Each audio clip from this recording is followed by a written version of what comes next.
I'll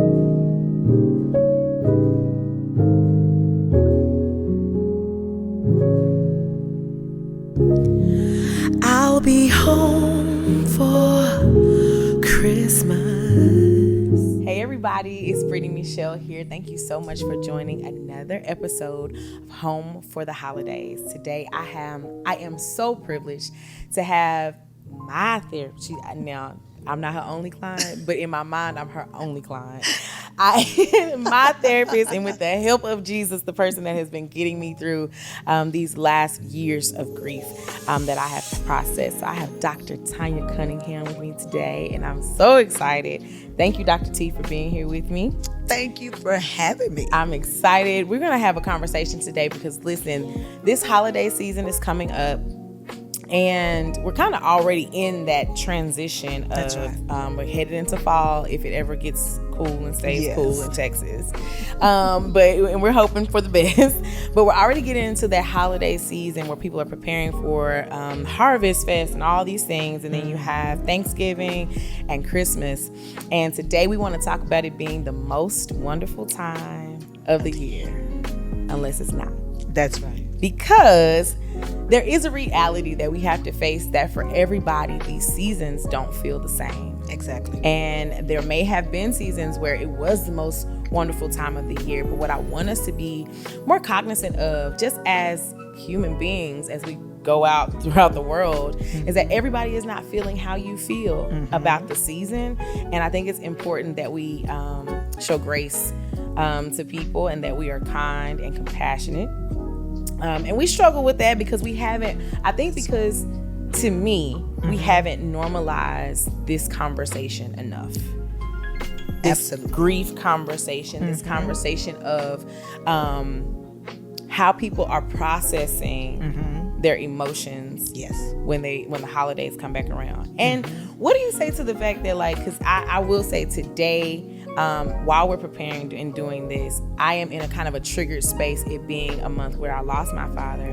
But these holidays come every year. They do. What are we supposed to do with that? Like, it's like this is going to come around again, and it's going to come around again, and it's going to come around again. And it's like, does it get better? Does it change? Does it feel different? Will it ever not feel tough? Like, what do you say to that? It does get better as you lean in to do the work to heal. It will always be different.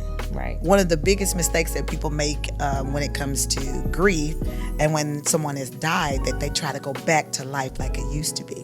Right. You cannot. Right. Okay. Right. So there's the different part that you mentioned. Right. And I think that's just the normal thing. I said in another episode, like, the worst thing I think could have ever happened in the world of working is that 3-day bereavement period. Oh my gosh. That we give people, and we expect them to get back to the normal of life, when now everybody else's life has gone back to normal. That's right. Everybody around me is living a normal life. But my life still isn't. Even when we talk about new normal, I don't even think that I have locked into, like, this is new normal. And maybe part of me too is like, I'm worried about locking into a new normal, because even that may be different. That's right. At another time. Yes. And so as we get through the holiday seasons, I want to help people understand that it is okay for every season to look different. So I remember for me, the first, so after my father passed, the holidays came right around. Yep. And in November and December, and I just was like, no.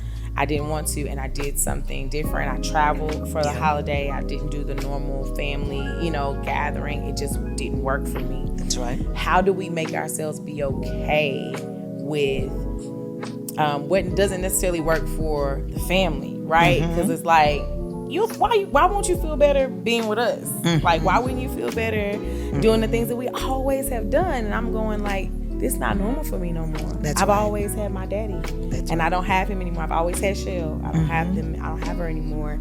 And how do we make ourselves, or what are ways that we can work to be okay with how people respond to what we need in the season, because we may need something different than we used to. And that is true, because grief changes. Right. You evolve in that process. So as you learn this new normal, then you teach others. Right. And then when you teach them, you allow them to have their response. Because y'all don't be listening. That they don't. They don't. That is true. Listening. Yes. They're not listening. Like, what happens when they're not listening is like, no, like, this is what we always have done.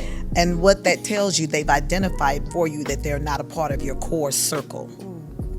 And that's okay. That's okay. And that, which is another change. Right. Which brings about grief. Right. So you have your primary losses, and then you'll have a lot of secondary losses, because relationships change. People change. You change in grief. So you have to be okay with others not being okay. Mm-hmm. Because when you go through healing, it exposes other people in their spot where they are as far as needing to heal. Right. Being able to, I think one of the things I say to myself now is, what is the Brittany recipe? Like, what do you need That's good. to survive this space and make you be at your best in this space? When you talk about that core, I had to identify who was going to be able to handle me not showing up. Yep.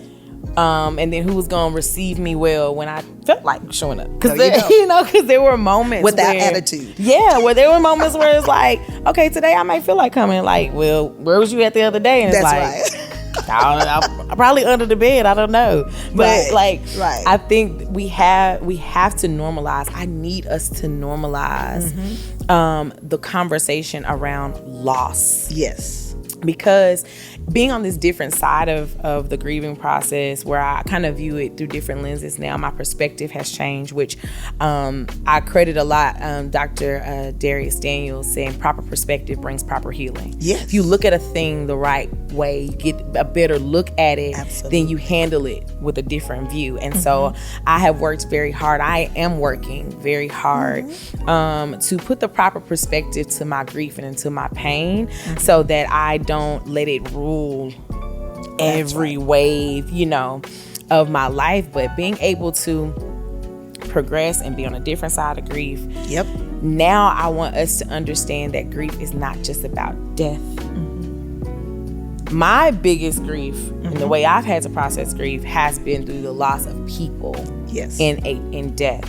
When it comes to the holidays, when it comes to just new traditions and things like that, this season can sometimes trigger people and just loss in other ways. And so what are other losses that people need to grieve other than just a death loss? It could be loss of employment. The pandemic helped us understand grief in that it's helping to normalize it. So loss of employment, loss of your home, loss of what I call living relationships. So when people are estranged, and the holidays are the time when we're supposed to get together, right? But because there's dysfunction in the family, then you go through grief because you don't have that relationship. Wow. When you talk about like people being estranged and living losses, right? Is that like this person is walking around, but really there is a sever there, or there's a disconnect there. Absolutely. And people, we don't realize that we need to grieve that. Yes. We need to mourn That's that, whether in whatever way you need to. But we have to grieve even those losses, so that we can manage them well. Because you might see the auntie that you haven't seen in 10 years during the holidays. And if you haven't grieved it properly, if you haven't put the proper perspective to that relationship, what it is or what it isn't at this point, right? That can cause chaos. Yes. Amongst the family. That can cause just further dysfunction. And we are in control of more than I realize now, how much more in control of my healing. Absolutely. That I'm in control of this work and how I allow things to impact me. Impact you. Exactly. And how I allow things to trigger me. Yes. And when I know what those things are, trying to put the right verbiage to them. Yeah. Trying to put the right identity to them, so that I can speak to it the right way. Yes. and I can I guess manage it properly. So I think when we talk about it being the most wonderful time of the year, right? Yeah. I think we've done a bad job. Now, I'm not saying it because I haven't done the bad job, but I think we do a bad job when people don't feel the way we do. We label them. Yeah. So you got your Scrooge, you have your Grinch, you have all these people, right? That when they don't feel the way that you do about it, you kind of like pinpoint them as negative Nancy's or whatever. When really there just may be some things that they need to process. Yes. What would you say to the people that need to support a griever or support somebody who is not feeling as excited about the holidays, as they are? How can they support them, or what can they do within themselves to not be judgmental, if you will? What can we do with that? The main thing I would really share is to deal with people where they are and not where we think they should be. Right. Because a lot of times we think it would be better for them to show up to the family dinner, and it may not be good for them. Right. So giving them, meaning the griever, grace to allow themselves to process through that, and really to allow, like you said earlier, check ourselves. Right. And see if we are being judgmental. Are we putting our perspective on them? That's called displacement. But the main thing I would say is really just deal with people where they are. Right. If they don't want to come, be okay with the fact that they don't want to come. Right. And don't judge. Y'all stop. Y'all stop judging us. Judgment. That's right. But we judge each other because it's not what we're used to. But Absolutely. The reality is, y'all, like, everybody's life has gone on. Yep. Everybody that attended my That's father's true. funeral in some shape or form, their life has gone on. That's right. And that sounds like harsh, but like that's the reality. Like, you It's moved the on with truth. your life. That's right. Every day I live with this perspective. When I right. go into the workplace, whatever I've had to do before getting there to make sure that I can function properly and be who I need to be as I process my grief. Yeah. And everybody doesn't know No. what I've experienced. I don't walk around with a sign on my back, lost my daddy in 2020, so please, be nice to me. That's right. But if we were just genuinely kind to people and accept people for where they are in the moment, because and not to, like, when they feel different next year, Yeah. like we said, like, have that attitude with them and that view, like, oh, you decided to come this year. It's like, yes, today worked out for me. That's right. Like, today I'm okay. Tomorrow maybe different. That's right. It may be different. We don't extend enough grace. And a lot of that is due to the lack of understanding. Right. So I've had some people who have expressed that they did judge others in their grief moment until it happened to them. And people have gone back and apologized to other people and said, I am so sorry. Actually, a dear friend did it to me in that she sent me a text and she apologized. I got divorced, and then 2 years later, she got divorced after 20 years of marriage. And she sent me a text and said, I apologize to you. Yeah. I'm so sorry. And I'm like, for what? You didn't do anything. She said, no, I had no idea that you were experiencing this degree of pain. When you were going through your divorce, I wasn't fully present, all of that. So a lot of times, until it happens to them, until that person dies, we all have that person. And until that happens, we really are not fully able to understand. But what would happen if you didn't have to have my same experience to be compassionate? Yes. Like, what would happen if you didn't have to lose your dad? Absolutely. To feel that pain? Because I don't wish this on anybody. That's right. I don't wish my pain on anybody. I don't wish my grief on anybody. I don't want you to have to experience your father not being here for you to go, oh, now I get it. Now I get it. You could very much so take the information now on how to handle people, because your season may not be today. That's right. The reality is, at some point it's coming in some shape or form. Right. But what if you didn't have to wait until that pain came to actually handle people with care? Yeah. not knowing where they are. Like, That's right. sometimes we're on too much of a need. Like, we need to know before we can do what you need me to pray for. It's like, just pray. Just pray. Like, The you Lord don't know how, knows. like, the Lord knows. Like, but a lot of the times it's like, I need to know what to pray for. And it's like, what if you don't know? That's right. That limits your prayer. So if you don't, a lot of people that I encounter don't necessarily know my story, if you will.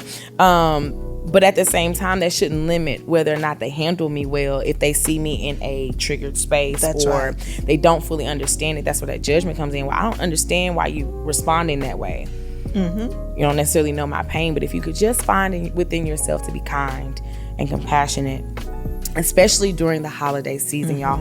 This is such a triggering season. I think this is one of the seasons that you experience, and I don't have any stats to this, so I'm not speaking to it that way, but I know that you see rises in suicide. Yes. And in instances in holiday seasons like That's this, right. because people are they don't have safe places. That's right. They don't have places to say this is hard. And I'm grateful. I am very, very grateful. And I will speak to the fact that I never had a moment where I couldn't say this is hard. And my friends would go, okay. You don't want to? You change your mind? Like, we've been on the way somewhere and I'm like, I can't make it. That's good. Like, I have had a safe place, but I realize in doing this how many people don't. A lot of people don't. They do not. And that's why the holidays are tough for them. There's this cliche you probably have heard again, talking about holiday blues. Even if people have not even recognized that they've gone through a loss. They haven't had a death loss, but they've had some other non-death loss, and they start getting sad around this time. Right. That's why the suicide rate, increases a lot of time. And it's also due to something called SAD, the seasonal affective disorder. And That's no, you're not. No, You're okay, not okay, that okay. sad. Woo, all right. You can be sad. That's all right. the normal part of grief. But Okay. this is something that Check that deals out the with, list. it's a recurrent major depressive Okay. disorder Gotcha. that happens, and it has a seasonal pattern. And that's when our hormones on the inside, the serotonin, that's Yes. the balancing, the happy mood, that is not regulated normally. And we have more of what we call melatonin in the body. That's a hormone that's increased. So when those things happen, when there's a decrease in serotonin and an increase in the melatonin, that impacts what is called your circadian rhythm.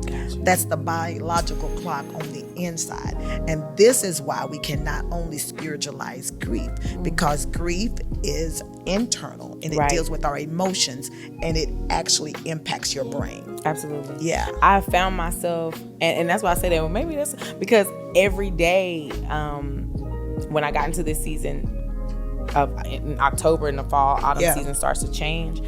Every day when I wake up, Yeah. I remember what was happening to me During that time. I Yes. remember the day that I found out I had COVID. I remember the day Dad went into the hospital. I That's remember we talked about triggers in another episode, but I was in the Walmart aisle buying sheets. I had just thrown all my sheets and stuff out for me having COVID. So I was buying new sheets when they called us and said, hey, y'all probably should come to the hospital.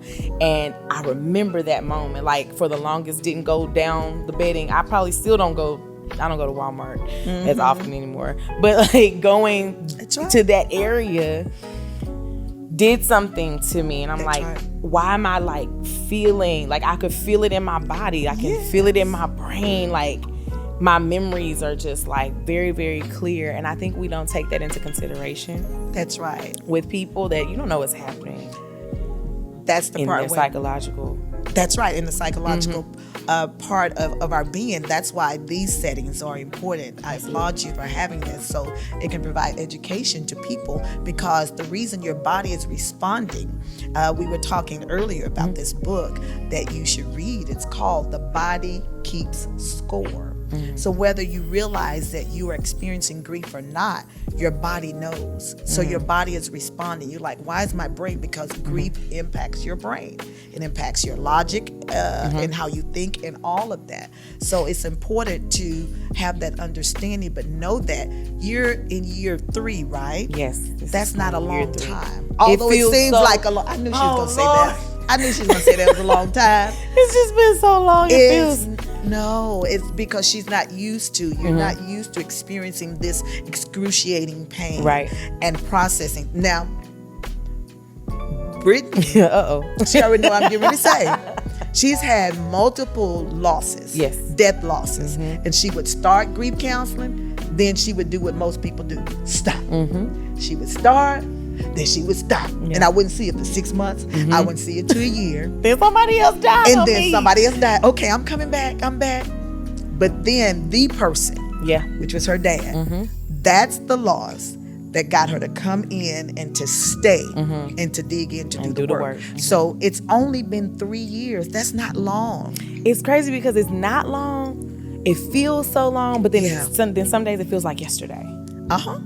Some days I think I want to say last year, a year before, I woke up and I felt what I felt that morning. That I woke up and realized, like, yo, last night wasn't a bad dream. This really happened. That's right. And so it feels long. It feels like I've been without dad like 10 years. Like, it just feels long. But then some days it feels like it just happened. And that is the hardest thing. I think because I'm I want to be such a consistent person. Yes. And grief is so inconsistent. Exactly. In every way possible. Like, it shows up in all types of things. That's right. And I've just had to make myself be okay with, this is where I am. This is what I'm processing right now. Yes. But what I have been able to, and I want other people to understand, is that two things can be true at the same time. Yes. This pain is very, very real, but I am not robbing myself of joy. Yes. When I feel joy, that's good. I feel joy. Yes. When I feel pain, I feel the pain. That's right. And I don't make them have to go to their corners. It's That's right. Look, you're here and you're here now. I need one of y'all to overtake. I'm gonna need joy to overtake the other thing, but That's right. I let them both live and coexist. Absolutely. Yeah, and I let them coexist now. Where I think I did more damage in trying to act like I was okay, and you weren't, when I wasn't. That's and right. I knew I wasn't. I knew I wasn't okay, but everything we talk about, not over spiritualizing grief. Yes. Everything that I knew spiritually to do. Yes. I was trying to kick that into high gear. Yes. To wash away the real practical pain. Right. That was happening in my life and in my body and in my mind. And when I realized that God wasn't intimidated by my emotions. Absolutely, he's not. He wasn't like, she's upset with me. It's like he didn't know that this was going to happen. And she's mad at me. Absolutely. When I realized that God wasn't trying to make me feel something I didn't feel, because these were also emotions that he gave. He can handle this. He can handle it. This is not bigger than him. No. And that gave me hope. Good.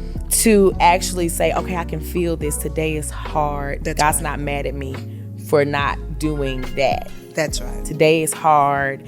I can give myself grace. Today, I felt joy. Yes. I told a friend of mine, I experienced, and I know what it's like to now experience peace that surpasses understanding.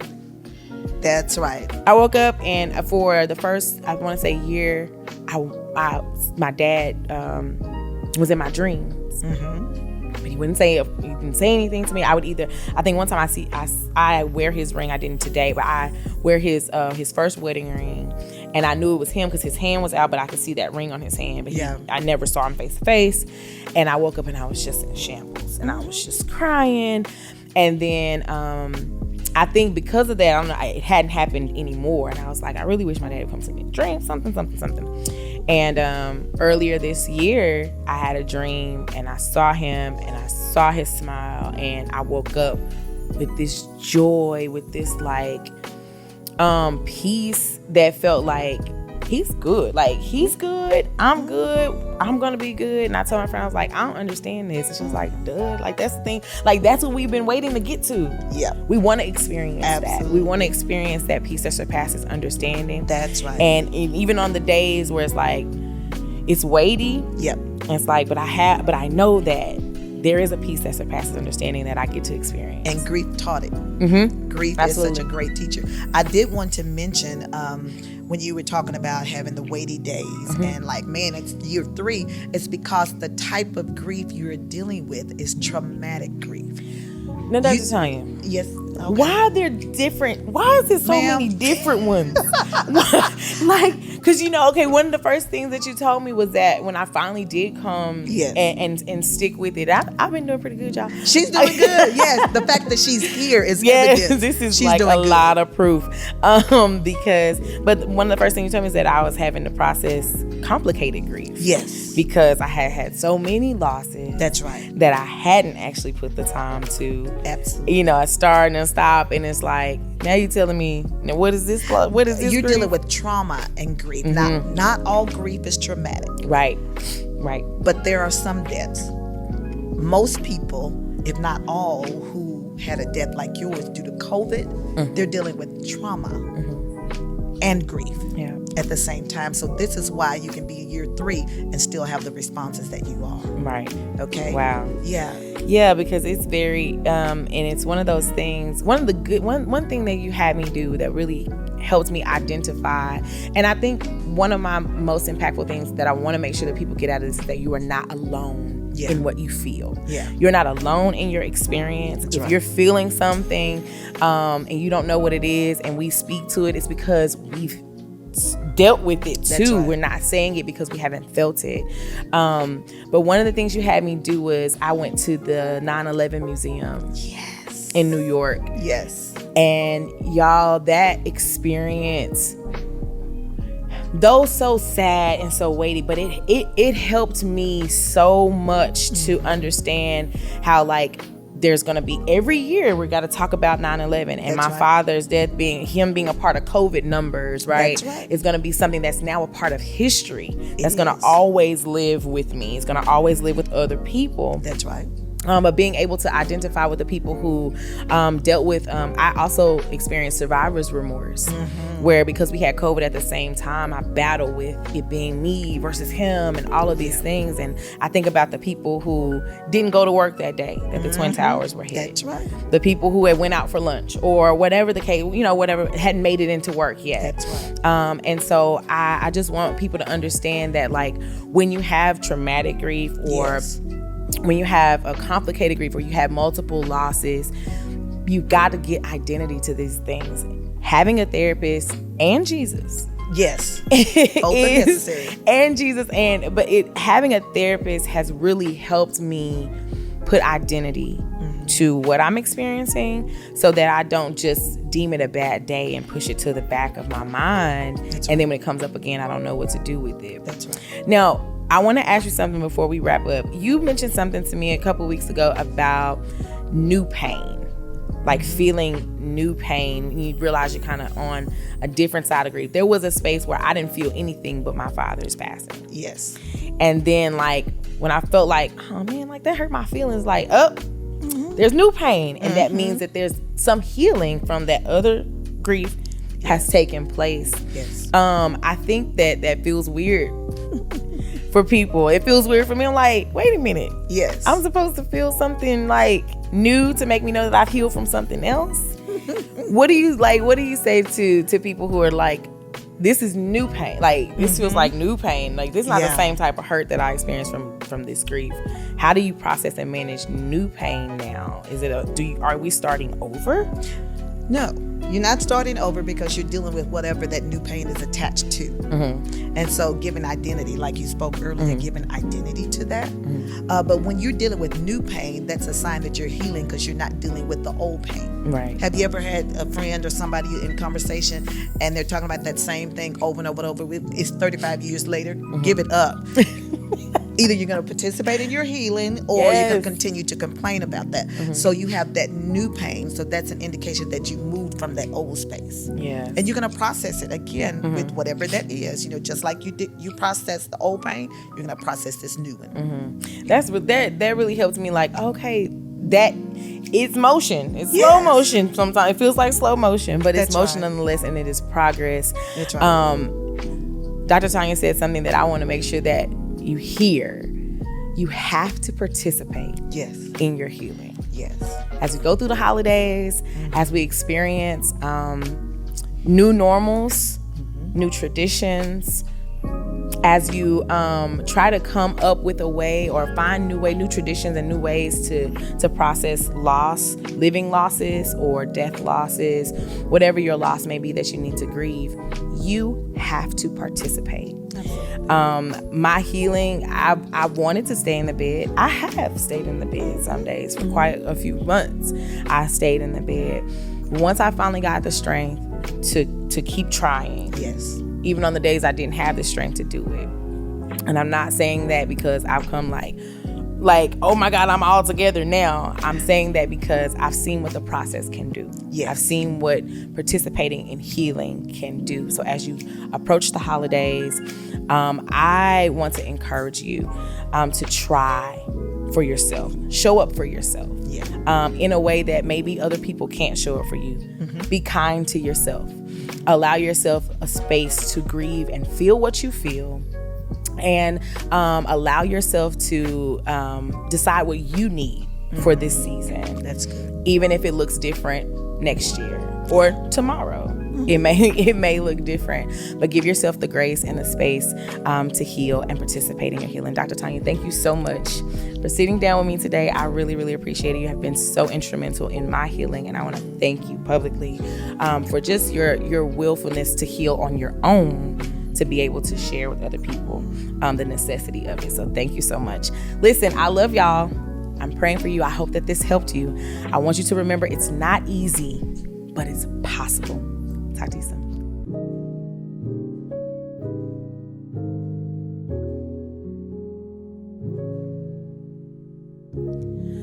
I'll be home